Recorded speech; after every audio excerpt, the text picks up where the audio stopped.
Барлықтарыңызға сәлем. Бүгін біз осындай дәмді болып шығатын және өте тез дайындалатын шашлык самса дайындаймыз. Бұл самсаның қамыры қатпарсыз, сондықтан өте тез дайын болады. Және де түрі ерекше болғандықтан қонақ шақырғанда үстелге қоюға болады. Бұған өте қарапайым өнімдер қолданылады. Қамырына бар болғаны ұн, сары май, айран, жұмыртқа, тұз және сода қажет. Ал салмасына фарш, пияз және картоп.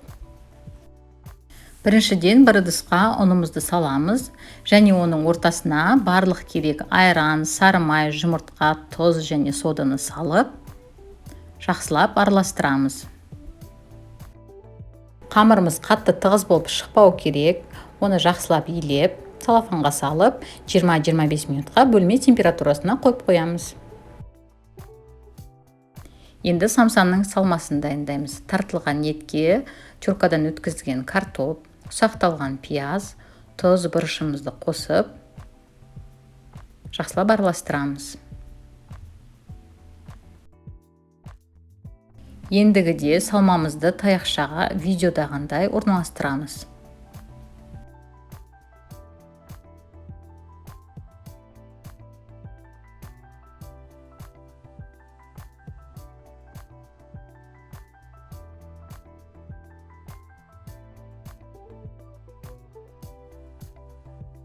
Қамырымызды осындай кішкентай бөліктерге бөліп, оларды домалатып, салафанның ішіне салып қоямыз. Қатып қалмауы тиіс және бір-бірден жаямыз.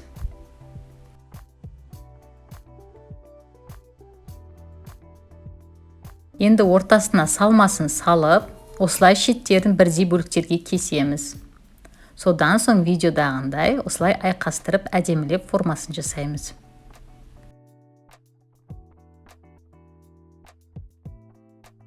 Мен самсаны осындай үлкен қылдырып жасадым. Егер сіздер қонақ шақырып столға қоям десеңіздер, кішірек қылдырып жасасаңыздар өте әдемі болады.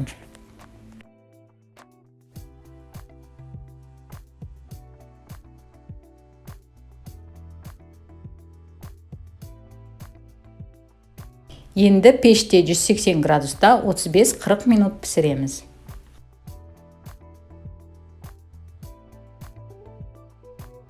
Мінекей біздің осындай ерекше болып шығатын, әдемі және өте дәмді шашлык самсамыз дайын болды. Қазір дәмін көреміз.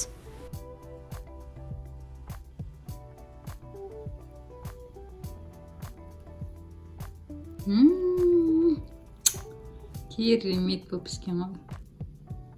Вау, ортасы прям сочный. Керемет дәмді шыққан ғой. Ортасының прям сөлі бәрі ағып тұр, керемет болған. Пиязы бәрі күшті піскен. Еті де толықтай піскен. Пиязы да тап-тамаша болған. Тұзы бәрі керемет. Сөлі дегенің ағып тұр ғой.